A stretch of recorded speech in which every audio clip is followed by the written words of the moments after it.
এখন বাজে 1:40 আর এখন রয়েছি আমি হাওড়া স্টেশনে। আর আমাদের ট্রেন হচ্ছে রাইট টাইম হচ্ছে 2:15।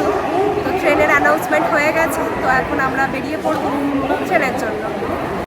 যেহেতু আমাদের কাছে কিছু ফাঁকা সময় ছিল, সেই জন্য মিডিলে করে নিয়েছিলাম আমরা দুপুরের লাঞ্চ। তারপর ঠিক রাইট টাইমে চলে এলো হাওড়া টু পুরী শতাব্দী এক্সপ্রেস, আর আমাদের জার্নি এখান থেকেই শুরু হলো।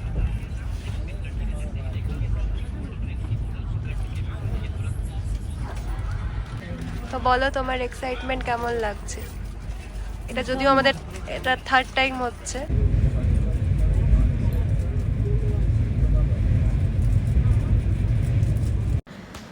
আর এখন বাজে ঘড়িতে 4টে, আর আমাদের দিয়ে দেওয়া হয়েছে বিকেলের স্ন্যাক্স আর চা।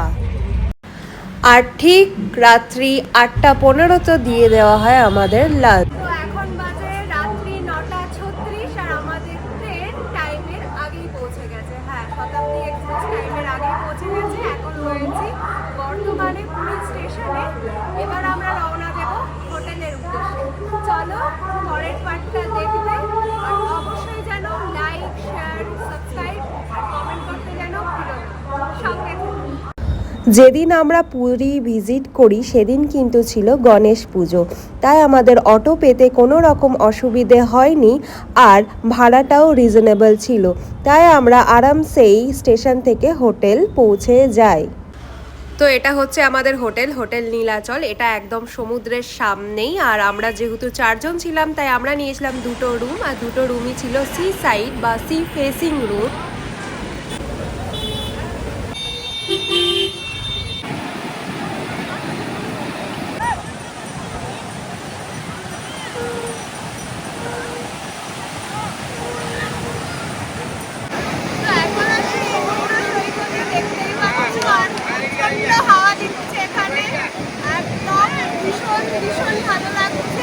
তো এখন হচ্ছে আমাদের ব্রেকফাস্ট খোঁজার পালা, মানে একটু ভালো ব্রেকফাস্টের সন্ধানে বেরিয়েছি। তো আমার সাউথ ইন্ডিয়ান ব্রেকফাস্ট খেতে খুব ইচ্ছে করছিল, তো খুঁজে খুঁজে এই দোকানটা বের করলাম। তো এখানে সমস্ত রকম সাউথ ইন্ডিয়ান ব্রেকফাস্ট রয়েছে, যেমন ধোসা, ইডলি, সাম্বার, খুব ভালোই ছিল।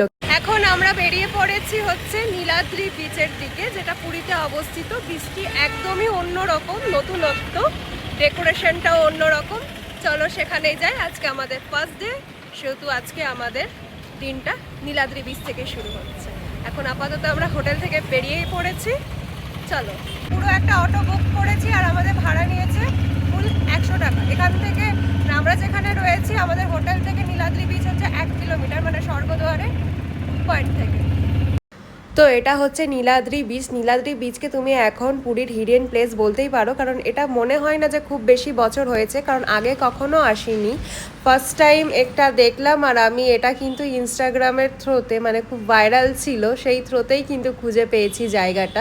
কিন্তু তোমাদের একদমই মনে হবে না তুমি পুরীতে চলে এসছো। আমার হঠাৎ করে এত ডেকোরেশনটা সুন্দর, আমার মনে হচ্ছে আমি হয়তো গোয়া বা অন্য কোথাও চলে এসেছি। ভীষণ সুন্দরভাবে সাজানো বিচটা, আর যারা ফটোজেনিক বা তোমরা ফটো তুলতে ভালোবাসো তাদের তো অবশ্যই ভালো লাগে। তো এখন হোটেলে ফিরে এসেছি, এবার করে নেব লাঞ্চ। আর পুরী বা সমুদ্র মানেই হচ্ছে মাছ, আর এখানে ভরপুর মাছ খেয়েছি। তো আর প্রত্যেকটা খাবার ভীষণ টেস্টি ছিল। আমাদের হোটেলের সামনেই ছিল মার্কেট, আর সন্ধেবেলায় পুরীর মার্কেট মানে বুঝতেই পারছো পুরো জমজমাট। তো আমাদের কেনাকাটা আমরা এখানেই কিছু করে নিই।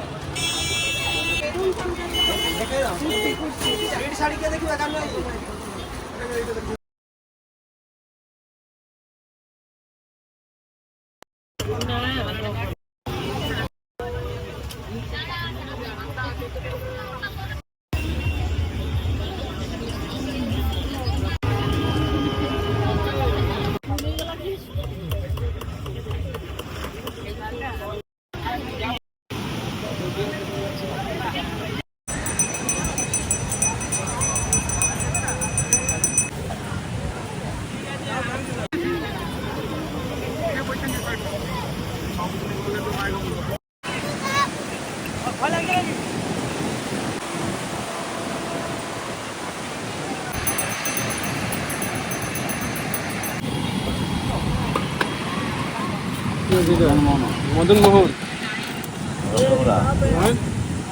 ছানা জিলাপি,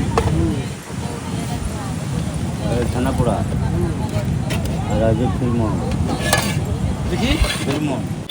তো এটা হচ্ছে নেক্সট ডে মর্নিং, আর আজকে আমাদের বাড়ি ফিরে যাওয়ার দিন। তো সেই জন্য সকালে কিছুটা সময় ছিল বলে টুকটাক কেনাকাটা আর মিষ্টি খাজা এইসব কিনবো বলে।